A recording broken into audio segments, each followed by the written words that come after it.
Olá, estamos aqui mais uma vez para estudarmos a Palavra de Deus e agora dando continuidade ao nosso estudo na carta de Paulo aos Efésios. Hoje vamos iniciar aqui nosso segundo estudo dentro da carta. No primeiro estudo, no estudo passado, nós estudamos ali do versículo 1, né, do capítulo 1 até o versículo 6 e hoje, se Deus permitir, faremos o estudo aqui do versículo 7 até o verso 14 do capítulo 1. Só recapitulando aqui, mas nós introduzimos a carta no último estudo, e do versículo 4 ao versículo 6, nós vimos a ação, né, do Deus Pai no que diz respeito à nossa salvação, ou o que Ele fez, né, para que a nossa salvação acontecesse, para que a adoção de filhos acontecesse. E nós vimos ali um pouquinho do que é chamada doutrina da eleição e doutrina também da predestinação, né? E agora do versículo 7 até o versículo 12, nós vamos ver que ele vai falar a respeito do Filho, a respeito de Jesus, e o versículo 13 e 14 a respeito do Espírito Santo. Então, se nós dividirmos o versículo 4, do versículo 4 até o 14, nós temos três pessoas ali, né? Nosso Deus é o Deus triuno, né? Nós adoramos o Deus na Trindade, adoramos o Deus trino na unidade, né? E ele vai falar das ações dessas pessoas com um único objetivo, que é a nossa salvação e a nossa glorificação final, a nossa apresentação diante de Deus como santos e incorruptíveis, né? E as três pessoas atuando com o mesmo propósito, com a mesma vontade, que é a vontade do Deus triuno, né? Então, façamos a leitura aqui do versículo 7 até o versículo 14. Então diz assim: Nele temos a redenção, pelo seu sangue, a remissão dos pecados, segundo a riqueza da sua graça, que Deus derramou abundantemente sobre nós, em toda sabedoria e entendimento. Ele nos revelou o mistério da sua vontade, segundo o seu propósito, que ele apresentou em Cristo, de fazer convergir nele, na dispensação da plenitude dos tempos, todas as coisas, tanto as do céu como as da terra.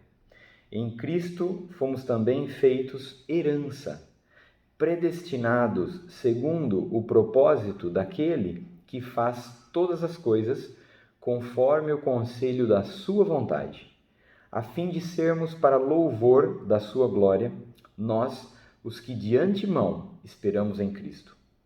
Nele também vocês, depois que ouviram a palavra da verdade, o evangelho da salvação, tendo nele também crido, receberam o selo do Espírito Santo da promessa.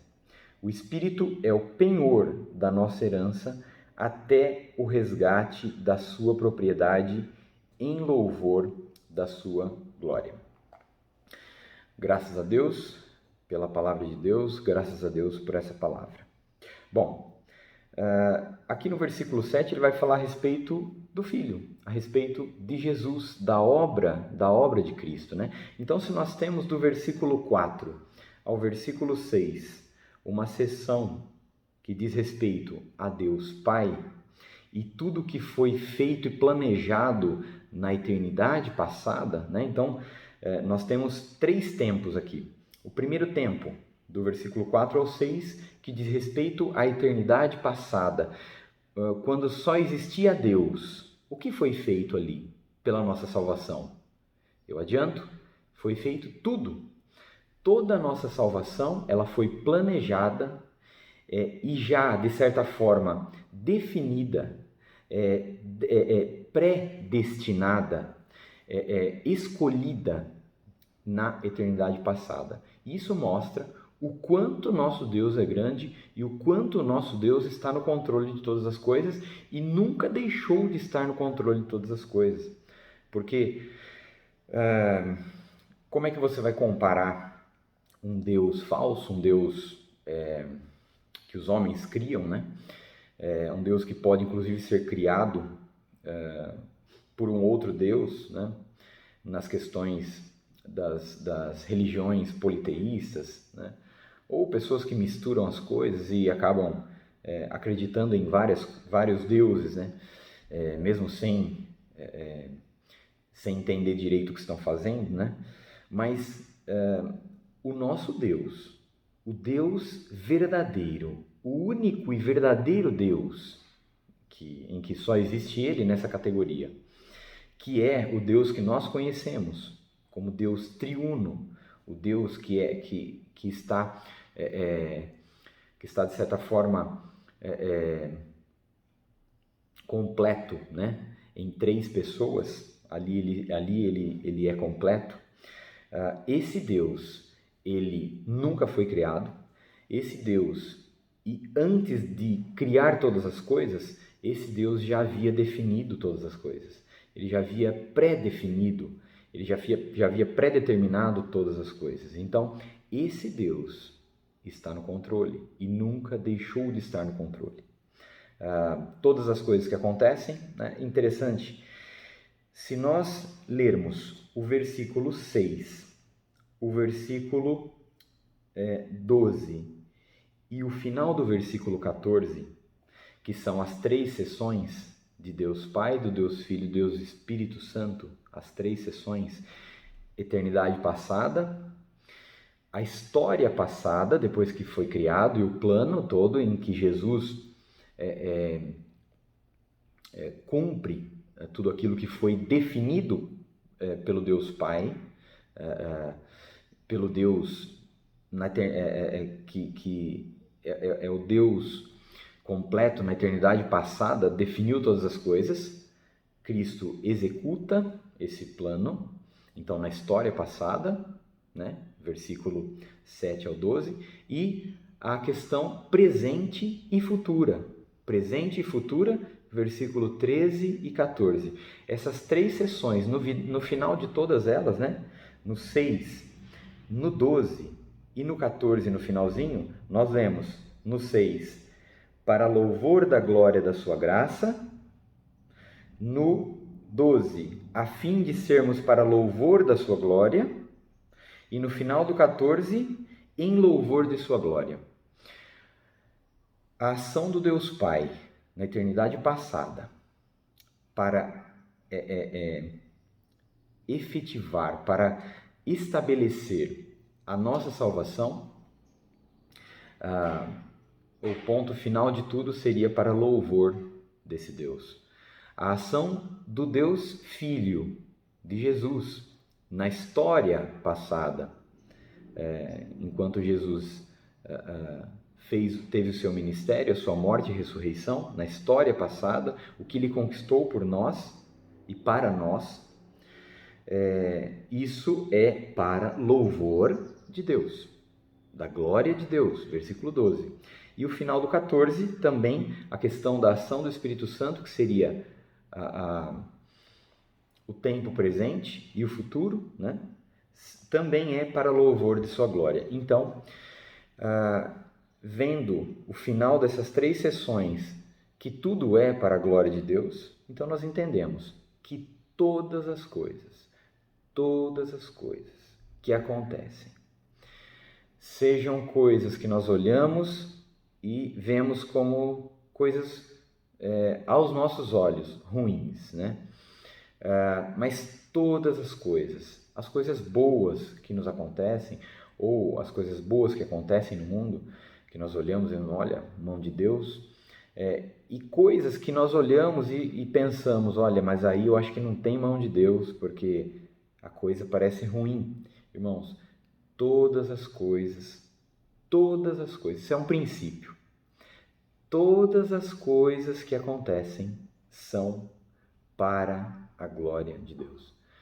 todas as coisas. Isso é um princípio. Você não vai errar se você seguir esse princípio, em que todas as coisas que acontecem, poxa, mas isso aqui, onde é que isso traz glória para Deus, essa coisa esquisita que está acontecendo aqui? Irmão, Deus não faz nada. E se Ele está no controle, é Ele que de certa forma,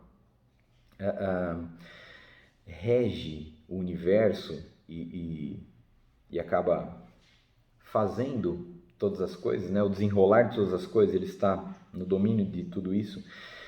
Nós entendemos que se Ele está sentado na cadeira do centro do universo e está regendo todas as coisas, tudo Ele faz para a glória dEle. Tudo Ele faz para a glória do nome dEle. Logo, Deus não faz nada que não lhe traga glória. Nada. Então, se Deus, Ele faz tudo, Ele é o nosso regente, Ele é o doador de todas as coisas, tudo que você tem, você recebeu dEle, Ele te dá, Ele tira, Ele dá a vida, Ele tira a vida. Logo, todas as coisas que Ele faz para a glória dEle.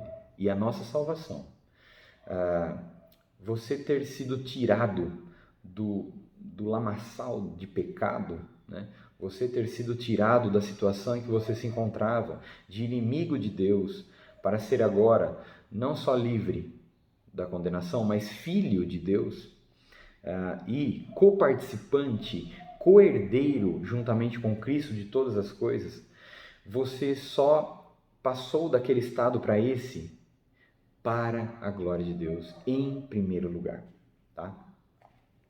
Mas vamos lá. Então, no versículo 7, né? Nele temos redenção pelo seu sangue. Tem que ligar o finalzinho do versículo 6 para entender que está falando de Cristo, né? Então, versículo 6, o finalzinho, né? Vamos ler aqui o 6. Para louvor da glória de sua graça, que ele nos concedeu gratuitamente no amado. No amado. Cristo, ele é o amado de Deus. Ele é aquele em que, dentro da Trindade, na eternidade passada e em todos os tempos, foi sempre o amado de Deus. É por isso que Deus, intrinsecamente, ele é amor. Por isso que João diz que Deus é amor. Deus é amor porque eternamente Deus amou o Filho. Deus amou o Filho e tudo deu para o Filho.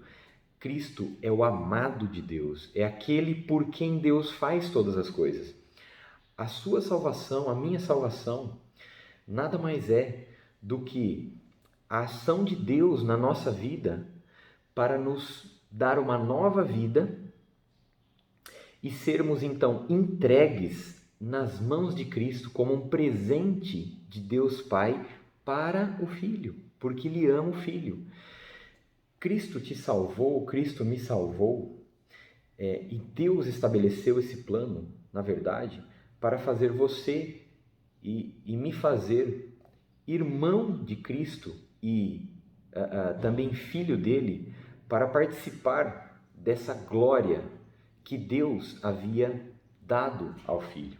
Então, no final das contas, esse mundo todo que foi criado e a sua vida, a minha vida transformada, ela é, na verdade, uma ação de Deus para ser presente, um presente para o Filho, porque o Filho é o amado de Deus. Jesus é o amado de Deus. E por meio de Cristo, Ele nos ama.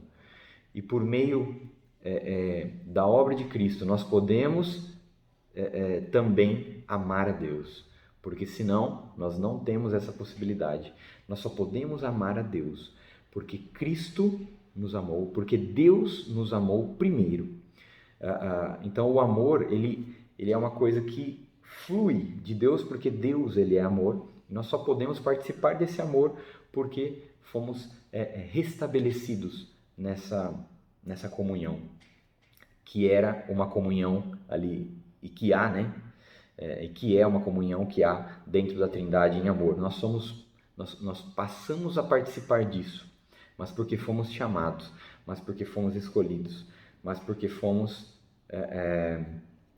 predestinados a isso desde a eternidade passada. Então, Cristo é o amado. E Deus concedeu gratuitamente, o Deus Pai concedeu a nós gratuitamente no amado, né, todas as bênçãos, tudo que nós podemos ter. E no 7, então, nele, em Cristo, temos a redenção pelo seu sangue, a remissão dos pecados, segundo a riqueza da sua graça. A graça é grande. É grande a que ponto essa graça é grande? Segundo a riqueza da sua graça, nós temos a redenção pelo seu sangue e remissão dos pecados. Redenção e remissão dos pecados. Irmãos, a palavra redenção no original, ela é traduzida como resgate. É como aquilo que alguém paga para ter. É aquilo que alguém paga para se fazer dono daquele objeto, ou da coisa, ou da pessoa que está sendo comprada. Então, a redenção para os irmãos entenderem, nos tempos antigos você tinha ali os escravos, e os escravos eles eram comprados.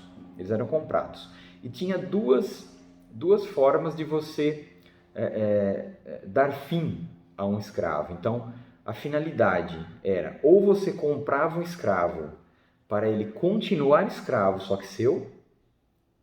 Então, você pagava o escravo para o seu dono, né? Para o dono dele atual, você pagava um preço e trazia esse escravo. Agora ele continuava sendo escravo, mas escravo seu, porque você pagou ele e agora ele é seu escravo. Mas existia uma outra finalidade de você comprar um escravo, que era para o fazer livre. Então você poderia pagar um escravo que era escravo de alguém, você pagava o preço, e esse escravo, você não trazia ele para ser seu escravo, mas você libertava ele da condição de escravo. Então você poderia pagar o preço por um escravo e emitir um documento dizendo: eu paguei por esse escravo a quantia tal, e agora com essa carta ele é uma carta de liberdade. Ele não é escravo de mais ninguém, nem meu, nem da pessoa que era dona antes. Essa pessoa está livre, ok?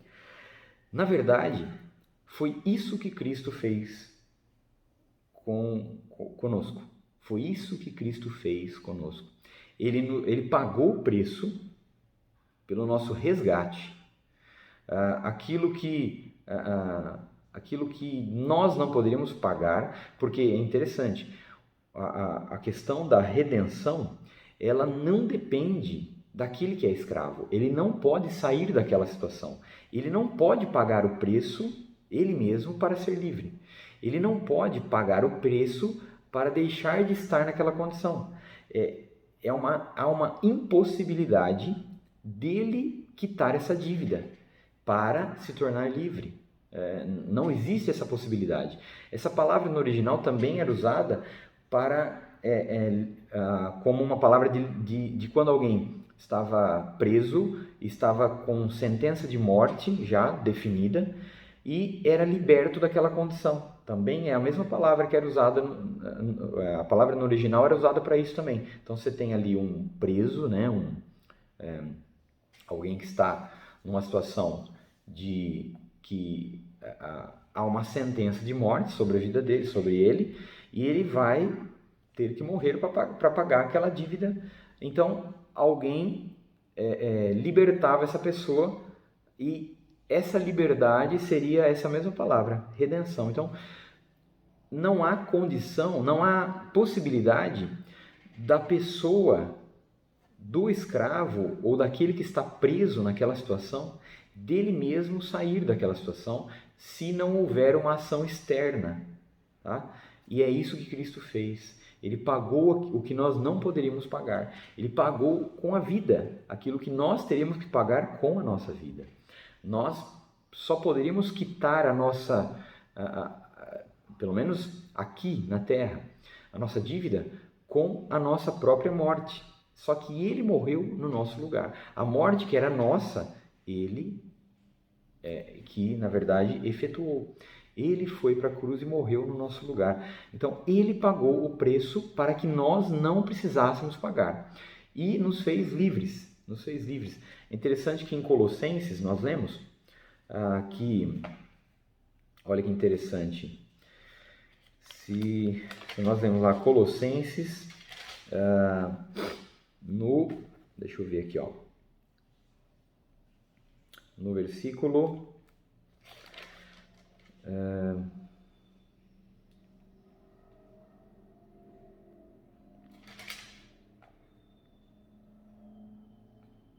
no capítulo 2, Colossenses capítulo 2, desde o versículo, deixa eu ver aqui, do versículo 13, capítulo 2, versículo 13, Colossenses, olha só. E quando vocês estavam mortos nos seus pecados e na incircuncisão da carne, ele lhes deu vida juntamente com Cristo, perdoando todos os nossos pecados, cancelando o escrito de dívida que era contra nós e que constava de ordenanças, o qual nos era prejudicial, removeu-o. O quê? O escrito de dívida, que era sua e minha, removeu-o inteiramente, cravando-o na cruz. O único texto que fala que algo mais foi pregado na cruz, além de Cristo, é aqui e é esse escrito de dívida. As pessoas, no tempo antigo, tinham uma carta, um escrito de todas as dívidas que ela tinha. E ela tinha que prestar contas com relação àquilo. E se ela não pudesse pagar, ela ia para a cadeia, né? E muitas dívidas eram, até pela questão da desigualdade social, da exploração dos mais ricos para com os mais pobres, a pessoa que era pobre, ela ficava cada vez mais endividada. Então aquela lista era gigantesca. Então eles estavam acostumados com esse termo, né, escrito de dívida. Hoje também nós temos, né, as pessoas que têm as dívidas, né, se você puder colocar num papel, todas as suas dívidas estão ali. E aqui diz, então, que Cristo, ele cancelou o escrito de dívida que era contra nós, só que esse escrito de dívida não é com relação aos homens, mas é com relação a Deus. A dívida que você tinha com Deus, que na verdade era o quê? A lei para você cumprir. Esse era o escrito. E por meio do não cumprimento da lei, você ficava com dívida perante Deus. Então, quando você não conseguia cumprir a lei, e quando as pessoas não conseguiam cumprir a lei, havia uma dívida para com Deus, né? E não é que agora você consegue cumprir a lei, então você não tem mais. É que esse escrito de dívida, não é que agora você não tem mais escrito de dívida porque você cumpre a lei, mas porque ele foi removido. Mas não porque você cumpre. Não é isso. Cristo, ele pegou esse escrito, a lei que você não consegue cumprir, Cristo pegou isso e te libertou disso. Então, quando nós temos em Cristo, né, voltando para Efésios, quando nós temos a redenção, é justamente isso. Cristo nos libertou da lei, Cristo nos libertou da culpa do pecado, Cristo nos libertou do poder do pecado, Cristo nos libertou do mundo. Entende que há uma liberdade, que nós estudamos isso um pouquinho ali em Gálatas, né, na nossa última carta que estudamos. Essa liberdade que Cristo garantiu para nós é uma liberdade da culpa do pecado, é uma liberdade do poder do pecado sobre nós, é uma liberdade da condenação que o pecado causa, é uma liberdade, então, da lei de Deus na questão do cumprimento dela para alcançar a salvação. Você está livre disso, porque Cristo cumpriu essa lei que você deveria cumprir e depositou isso na sua conta, né? Então, para a salvação, isso não é mais necessário, porque Cristo, ele nos redimiu, ele pagou o preço. Ele pagou o preço. E, pelo seu sangue, temos também a remissão dos pecados. Remissão de pecados é perdão. Remissão de pecados é você perdoar. E quando Deus nos perdoa, Cristo garantiu isso para nós. Cristo efetuou essa remissão dos pecados. Isso está relacionado com aquilo que era feito no Antigo Testamento. Se vocês lerem lá Levítico capítulo 16, vocês vão ver isso. A remissão dos pecados é a retirada dos pecados, é o perdão dos pecados. Quando Deus faz isso, a simbologia é aquilo que era feito lá. O símbolo era aquele lá do Antigo Testamento, quando no dia da expiação o sumo sacerdote pegava 2 bodes, né? Então leiam lá Levítico capítulo 16, pegava 2 bodes, um bode ele sacrificava, aspergia o sangue sobre o altar, e o outro bode vivo, ele impunha a mão, né, sobre o bode, confessava os pecados de Israel, do povo, e soltava esse bode onde? No deserto, para ninguém ver mais esse bode. O que significa isso? Que Deus, através de Cristo, nos perdoa e retira os nossos pecados para nunca mais nos condenar por eles. Nunca mais. Deus não vai trazer de volta à tona os pecados que foram jogados no mar. A Bíblia fala isso, né? Que Deus joga os pecados no fundo do mar, né? Para ninguém mais ver esse pecado. No Salmo 103, no versículo 12, diz lá: assim como o Ocidente, o Oriente está distante do Ocidente, então, assim como o Oriente está distante do Ocidente, assim Deus afasta de nós as nossas transgressões. Não é interessante isso? Que Deus retira, porque Cristo conquistou, ou em Cristo, no sangue de Cristo, nós temos a remissão dos pecados, o perdão dos pecados, a retirada dos pecados, para nunca mais serem vistos, para nunca mais serem trazidos à tona. Diz a história que Lutero, certa vez, a primeira tradução do latim para uma língua do povo, a tradução alemã, a primeira foi de Lutero, né? Lutero traduziu para o alemão a Bíblia, e ele fez isso quando ele estava escondido, porque se ele aparecesse, a Igreja Católica matava ele, e o próprio príncipe ali da cidade raptou ele, né? E escondeu ele no castelo e falou: olha, você fica aqui e faz a sua obra daqui de dentro. Então, aquilo que Lutero queria fazer era fazer com que o povo pudesse ler a palavra de Deus na língua dele, né? A língua do povo. Então ele traduziu toda a Bíblia para o alemão. E diz a história que certa vez ele estava traduzindo e é como se o inimigo estivesse ali no ouvido dele o acusando. Mas você está aqui traduzindo a Bíblia, você não tem autoridade para fazer isso, você é um pecador. Olha os pecados que você já cometeu, olha os pecados que você comete ainda hoje, olha os pensamentos seus que pecaminosos que são. Você acha que você tem autoridade ou você tem direito de traduzir a palavra de Deus? Então isso veio como uma voz nele.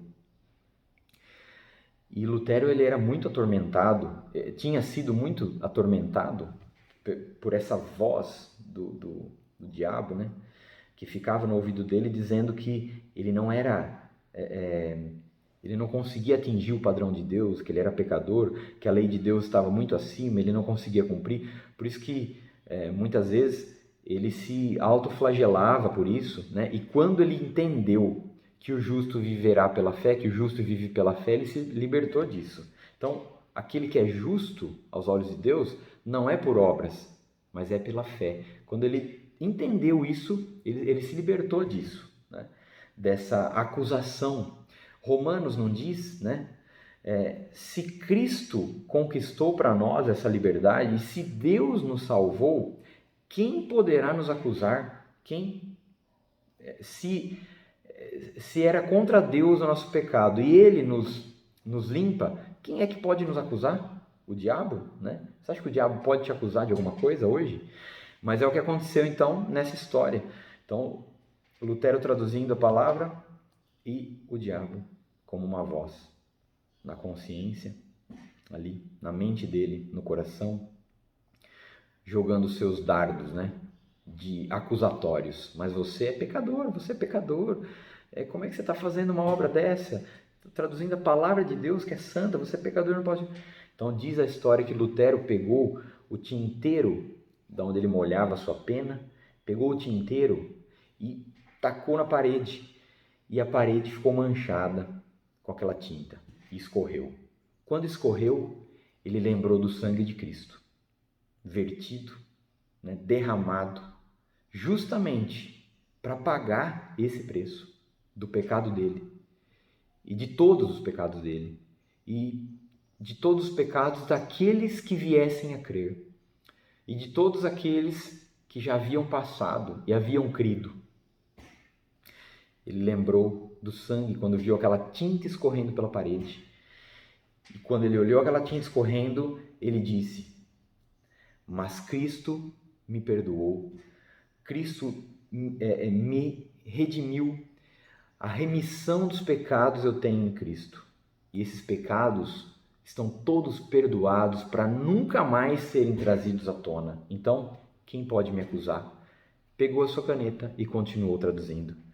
E quando a faxineira do local foi limpar a sala de Lutero, ele disse: pode limpar tudo, menos aquela tinta na parede.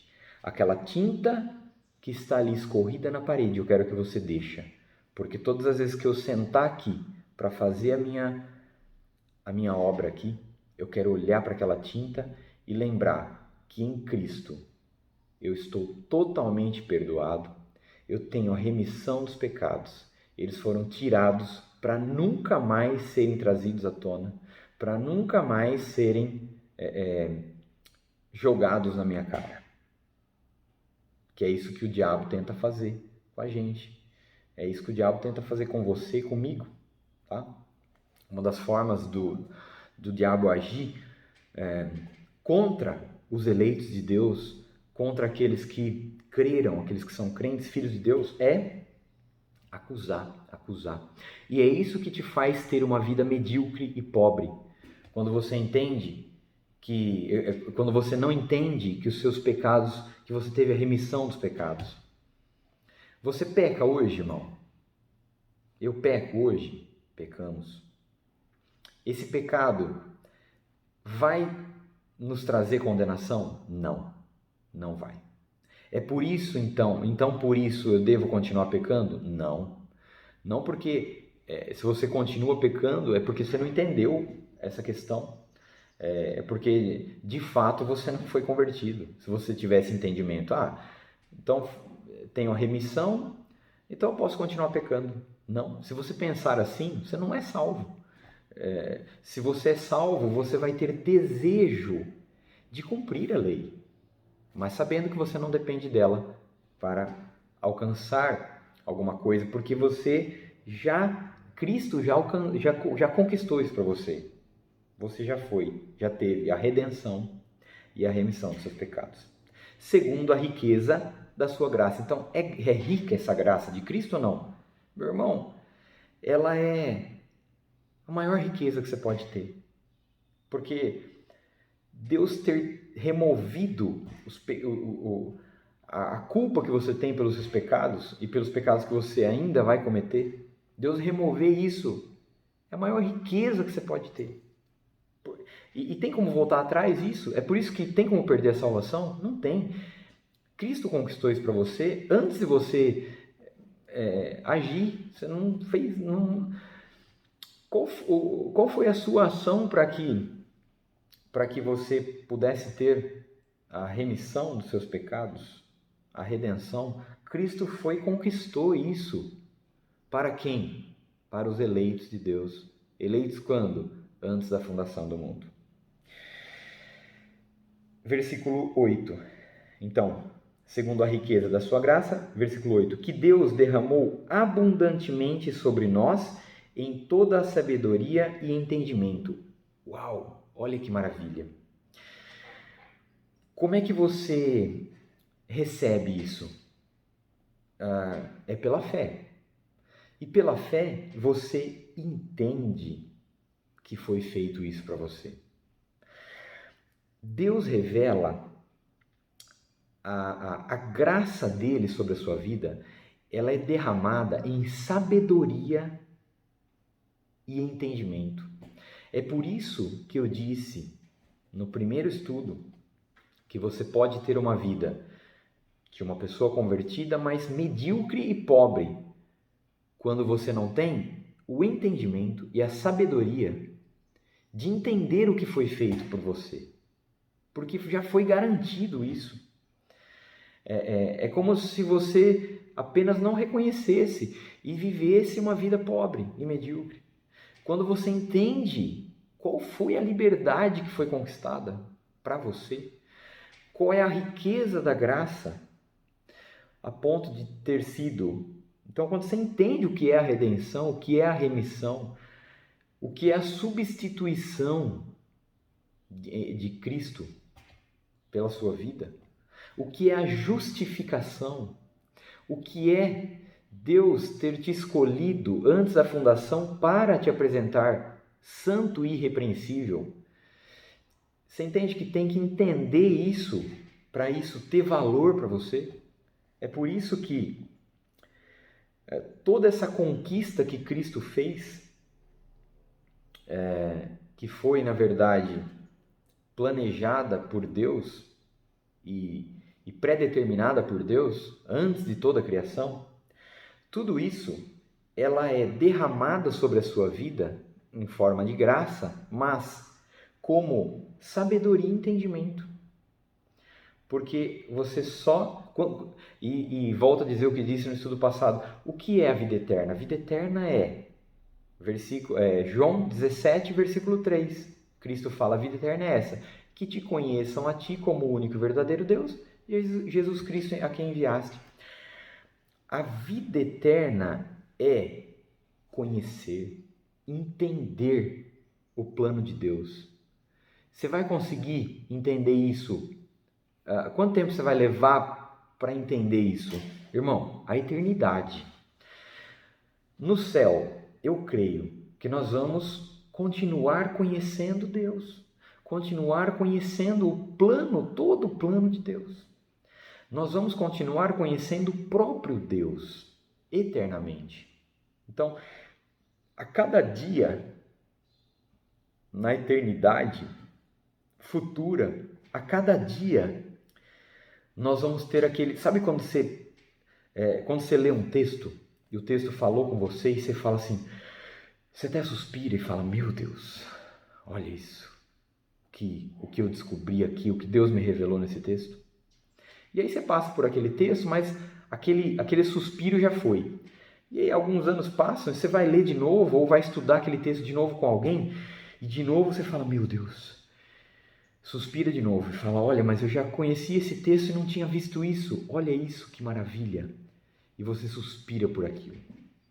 Eu creio que a eternidade, toda nossa, futura, vai ser assim, dia após dia, mas será esse suspiro porque nós vamos conhecer cada vez mais Deus, porque a vida eterna é essa, que te conheçam a ti, como o único e verdadeiro Deus e a Jesus Cristo a quem enviaste. Deus é eterno e infinito, logo, conhecer a Deus se torna uma ação eterna e infinita, não tem fim. conhecer um Deus que é infinito demora o infinito, né? É por isso que Deus derramou abundantemente sobre nós a graça em toda sabedoria e entendimento. E o versículo 9, olha lá que maravilha. Ele nos revelou o mistério da sua vontade, segundo o seu propósito, que ele apresentou em Cristo. Um mistério não é uma coisa, um enigma eterno. O mistério é um segredo que foi revelado. Olha, o propósito que Deus tinha para a sua criação, para a criação do homem, o propósito que ele tinha para as pessoas que ele escolheu, ele nos revelou. Quando ele nos revelou? Quando Cristo veio a essa terra, mostrou aquilo, o plano que Deus havia definido desde sempre. E agora, com o Espírito Santo, nós podemos receber essa graça em entendimento e sabedoria. Então, ele nos revelou o mistério da sua vontade. A vontade de Deus foi revelada segundo o seu propósito. Olha que maravilha! Na salvação, nós não somos só, olha que maravilha, nós não somos só libertos da escravidão. Nós somos libertos da escravidão. Nós somos trazidos para a família de Deus e somos agora filhos de Deus, mas nós recebemos a sabedoria e o entendimento para entender o mistério que é a vontade, que é o propósito que há na vontade de Deus. Deus quer revelar para nós, Ele não quer só ser seu Pai, Ele quer revelar a você constantemente o mistério que há na vontade dEle. E nós só podemos conhecer isso por meio do Espírito Santo. Vocês lembram lá? Carta de Paulo aos Coríntios diz que o Espírito é que perscruta as profundezas de Deus. Ele que conhece Deus no íntimo. E só Ele pode nos revelar o que há em Deus. O mistério que há em Deus. Que não é um enigma, é só um segredo que foi revelado. Na plenitude dos tempos foi revelado. A vontade que há em Deus foi revelada, né? Por meio somente do Espírito Santo. Não há outro meio de receber isso, né? Ele nos revelou o mistério da sua vontade segundo o seu propósito, que ele apresentou em Cristo. Cristo nos revela o que Deus queria fazer. Cristo nos revela o mistério de Deus. Nós lemos em Colossenses que em Cristo há toda a divindade habitando ali. Cristo é a imagem visível do Deus invisível. Você quer conhecer Deus? Olha para Cristo. Por quê? Cristo é a glória de Deus. Ele emite a glória de Deus. Ele é a imagem visível do Deus invisível. Toda a plenitude da divindade habita em Cristo. Toda a riqueza da sabedoria e do conhecimento está em Cristo. Isso lá Colossenses diz, né? É uma carta que nós podemos estudar aí mais para frente. Ele apresentou em Cristo. Então, em Hebreus, né, no capítulo 1, diz que aos antepassados, né, muitas coisas foram ditas por meio dos profetas que passaram, mas agora, nos últimos tempos, Deus nos falou por meio do Filho. E toda a revelação que Deus queria fazer foi feita em Cristo, por meio de Cristo. Nenhuma revelação mais há do que Deus queria fazer ou do que Deus sempre quis fazer com a humanidade, com as pessoas, com pessoas que Ele iria trazer para ser filho, para serem filhos. Toda a revelação do plano dele já foi feita em Cristo. É por isso que a Bíblia está definida.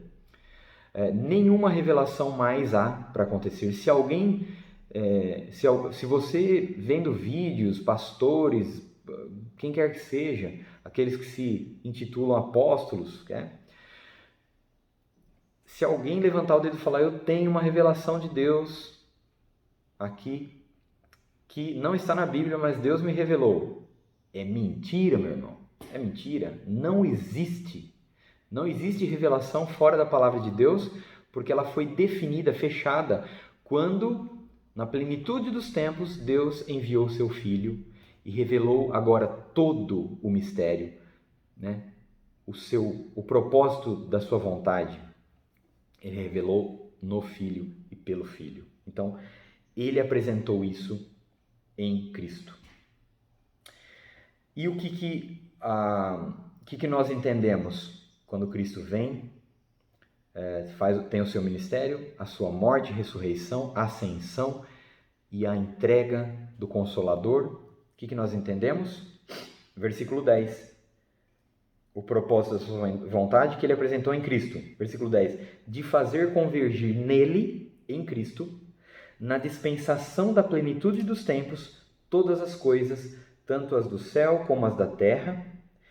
Em Cristo também fomos feitos herança, predestinados segundo o propósito daquele que faz todas as coisas conforme o conselho da sua vontade. Ele revelou, sabe o quê? Que Cristo é o ponto central de toda a história. Ele é um imã, sabe um imã que traz os metais para ele? Cristo é um imã que traz tudo para ele. Tudo se concentra em Cristo. Tudo vai convergir para Cristo. Todas as coisas, toda a criação, tudo que Deus criou, as pessoas, porque Cristo, ele é o centro de todas as coisas. Toda a palavra de Deus, interessante, a palavra de Deus é uma lei.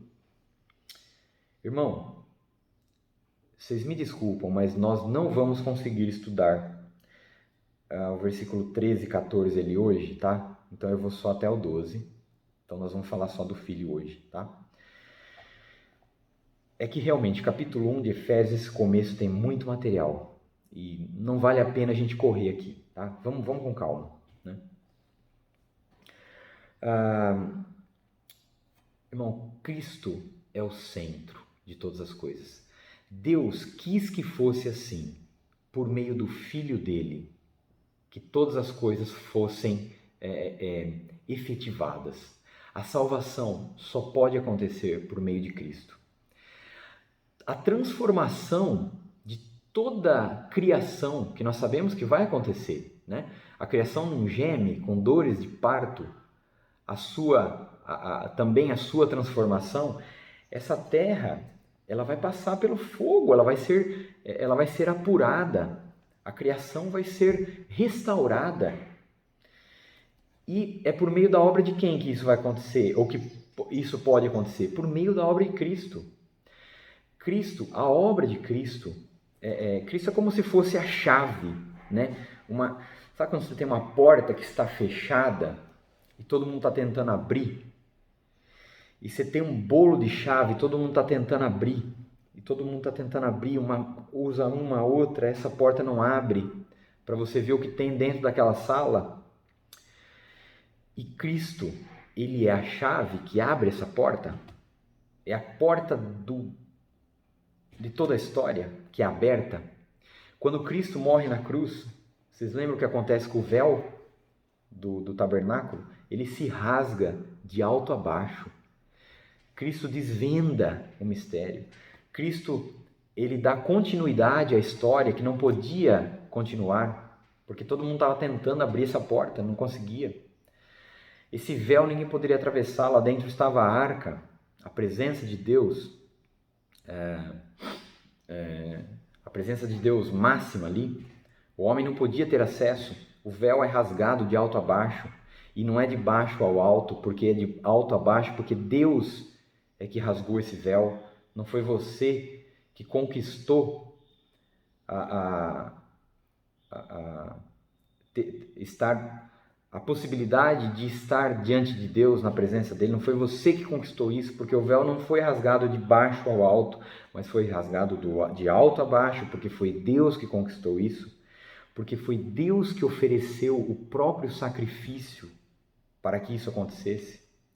Para você e eu estarmos diante de Deus, no Santo dos Santos, no lugar santíssimo, que era separado por um véu, para que nós estivéssemos ali, Deus ofereceu o próprio sacrifício, o seu filho. Vocês lembram? Abraão, ele levou Isaque para sacrificá-lo. Era uma imagem do que Deus faria no monte no Calvário, com Cristo, né? Uma música que fala a respeito disso, muito bonita, procurem aí e ouçam, uma música que eu gosto muito. A música se chama Moriá, de Leonardo Gonçalves. Ouçam, Moriá. Música muito bonita, fala do que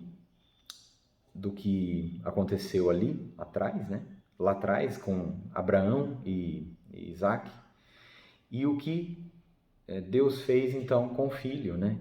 Deus ofereceu o próprio sacrifício para o povo, para você, para mim, para estarmos diante dele, santos e irrepreensíveis.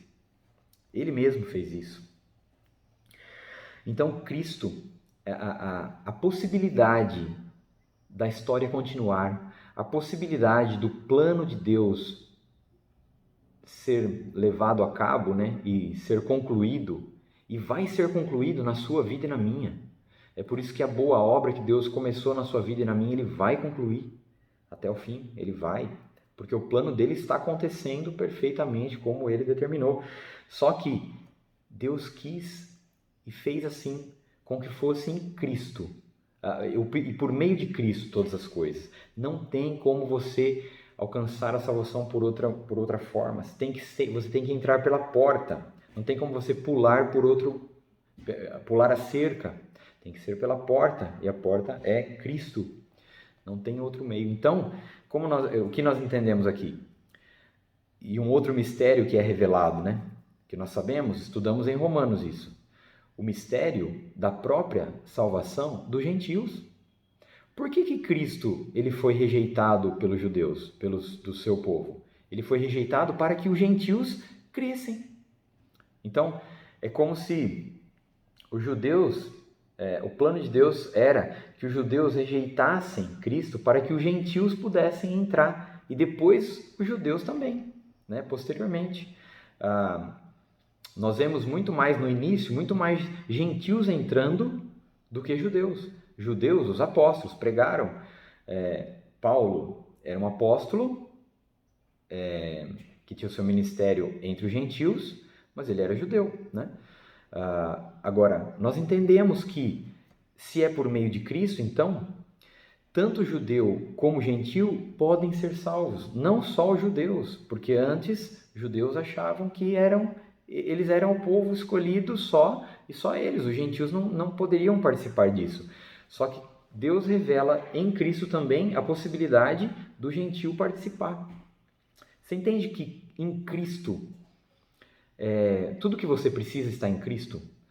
E Cristo é o centro de todas as coisas, né? Eu ia dizer isso, acabei não falando, mas a Bíblia, a palavra de Deus, a lei de Deus está aqui. Mas a lei de Deus, dentro dela, toda a simbologia que há, todos os rituais que haviam aqui no Antigo Testamento, que constam aqui, tudo isso falava de Cristo. Falava de Cristo.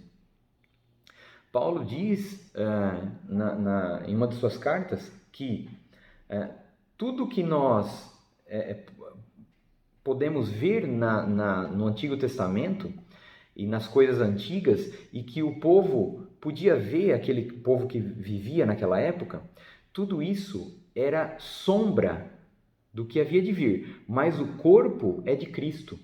É como se o corpo de Cristo fizesse uma sombra e todos os rituais, todas as coisas que há na palavra, que são questões de simbologias, cumprimento de regras, que no Antigo Testamento era ordenado isso, tudo isso era sombra, mas o corpo é de Cristo. Você consegue achar Cristo em todos os livros da Bíblia, né? Nós conseguimos achar Cristo em todos, porque Cristo, ele é o centro de todas as coisas, e Deus quis com que todas as coisas convergissem para Cristo, né? E em Cristo nós também fomos feitos herança, predestinados segundo o propósito daquele que faz todas as coisas conforme o conselho da sua vontade. O que significa aqui? Que em Cristo, você, eu, nós fomos feitos herança. Cristo fez algo em nós que nos fez herança de Deus. Então, nós somos de Deus, nós somos dele, nós somos herança dele, nós somos propriedade dele. E no próximo estudo nós vamos entender como é que ele garante isso, né? Mas nós somos herança. Cristo conquistou para Deus, Pai, um povo. Você, eu, os convertidos. Ele conquistou um povo, nós somos herança dele. Nós somos, ao mesmo tempo que herança de Deus, nós somos noiva do Filho. Nós somos dados por Deus para o Filho, como noiva, como corpo. Só que ao mesmo tempo que Cristo conquistou uma herança para Deus, porque somos filhos de Deus. Você entende que há uma amarração perfeita aqui, em que Deus nos dá a Cristo como noivo, como corpo, e Cristo nos dá a Deus como filhos. Então nós somos herança de Deus. Nós somos herança de Deus. Algumas versões trazem aqui que nós temos herança. Também é válido, né? Duas coisas. Ou nós somos... As duas coisas são verdadeiras. Nós somos herança de Deus, nós somos a herança, ou Cristo conquistou para nós uma herança, que é tudo aquilo que Deus, Pai, deu a Cristo, Cristo pega isso e divide conosco. Nós somos co-herdeiros com Cristo, não somos? Nós somos tanto a herança, como herança de Deus, como herdeiros de Deus. Herdeiros do quê? Das coisas, de todas as coisas que Deus deu para o Filho. E a maior delas é a sua glória, né? A glória foi dada ao Filho somente, né? E Cristo divide isso conosco. É por isso que nós somos tanto herança como herdeiros. Predestinados, ele vai usar de novo essa palavra, né? Já tinha usado ali no versículo 5. Predestinados segundo o propósito daquele que faz todas as coisas conforme o conselho da sua vontade. Aqui, Deus é soberano, meu irmão. Deus é soberano. Por quê? Tudo que era para ser decidido em relação a todas as coisas, passado, presente e futuro, todas as coisas, tudo que era para ser decidido para acontecer e para acontecer lá atrás, para acontecer no presente, para acontecer no futuro, tudo. Quem decidiu isso foi Deus, e o conselho foi a sua própria vontade. Você não tem nas empresas um conselho administrativo, que o conselho ali, pelo menos 3 pessoas, porque 2, se cada um votar de um jeito, já dá 50%, não anda o negócio. Mas 3 ou mais, né? Um conselho que se reúne para definir todas as coisas. Um conselho de pessoas. Aqui há um conselho também. E sabe quem é o conselho? Deus. Deus consultou a sua própria vontade para estabelecer todas as coisas, para definir todas as coisas, para predestinar todas as coisas, para eleger as pessoas, aqueles que ele elegeu conforme a sua vontade, elegeu nele. É por isso que Deus não consultou ninguém para estabelecer todas as coisas. Vocês lembram quando Deus vai falar com Jó, né? E Jó ali está, em certo ponto do texto, Jó começa a murmurar, né? E fala, olha, Deus, não é assim, comigo aconteceu uma coisa que não era para ter acontecido, eu era justo, eu era temente a Deus, olha, sabe, Deus quando vem falar com ele fala, aonde você estava quando eu lancei os fundamentos da terra? Por acaso você sabe que os animais do campo precisam de comida? As cabras montanheses, quando elas dão cria, você sabe dessas coisas? Mas onde você estava quando eu lancei os fundamentos da terra? Está dizendo o seguinte, você nem sonhava em nascer quando eu fiz o mundo. Então, sabe quem que eu consultei? Daí Deus fala inclusive, você pode me dar conselhos? Quem eu consultei? É isso, irmão. Deus consultou a sua própria vontade para fazer todas as coisas. Logo, Ele que está na cadeira do centro do universo. Logo, é Ele que tem o domínio. É Ele que dá destino à sua vida, porque Ele predestinou. Como disse no primeiro estudo, Ele que fez tudo antes. Ele nos amou primeiro, Ele que nos buscou.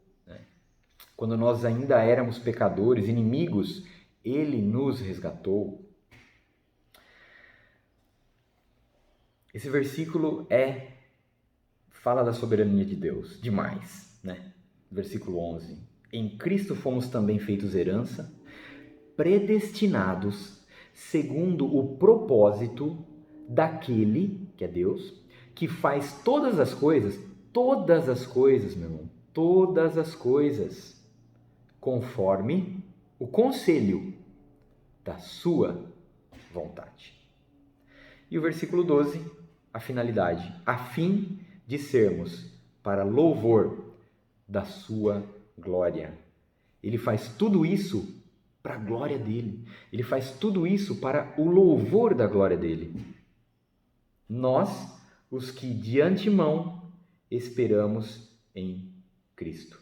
Só que olha que interessante, aqui no 12 ele vai falar que você e eu somos para louvor da glória dele. Você não louva a Deus?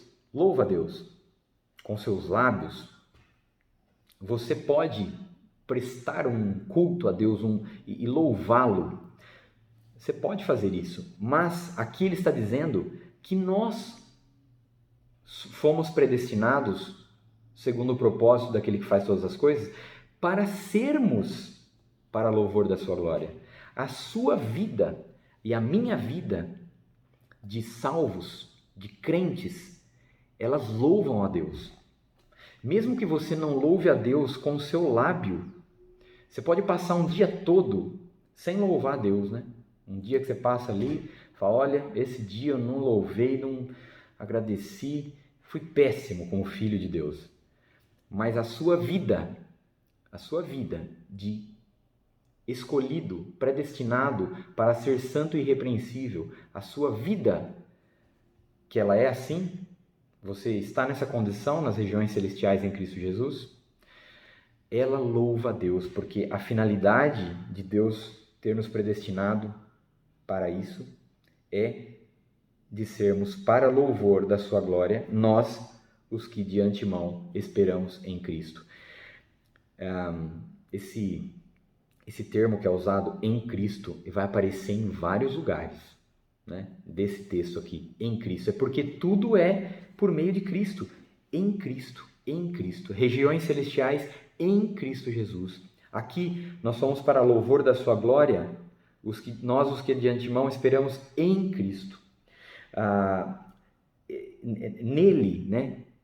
É por isso que Cristo fez com que tudo convergisse, Deus fez com que tudo convergisse em Cristo. Olha só o versículo 9 também, o finalzinho. Segundo o propósito que ele apresentou em Cristo. É tudo por meio de Cristo. Tudo por meio de Cristo. Então, em Cristo, nós somos, a nossa vida é para louvor da glória de Deus. Vamos parar por aqui, já deu 1h05. No próximo estudo nós vamos então estudar aqui o versículo 13 e 14 e já vamos tentar aqui passar até o finalzinho, se Deus permitir, tá? Irmãos, continuem firmes aí, ouvindo, estudando, lendo, estudem, não fiquem só também no nosso estudo, vão ler material de Efésios, deixe com que essas palavras falem com os irmãos, porque nós estamos em constante transformação. Você não atingiu toda a maturidade que ainda foi definida para que você atingisse, né? Você está longe disso ainda. Então, você tem muito que aprender. Eu tenho muito que aprender, né? Nós temos que ter um espírito de humildade e pedir para Deus que Ele nos revele, né? E tem muita coisa aqui para a gente aprender, né? Fiquem todos com Deus, uma boa semana e até o nosso próximo estudo, se assim Deus permitir. Um abraço.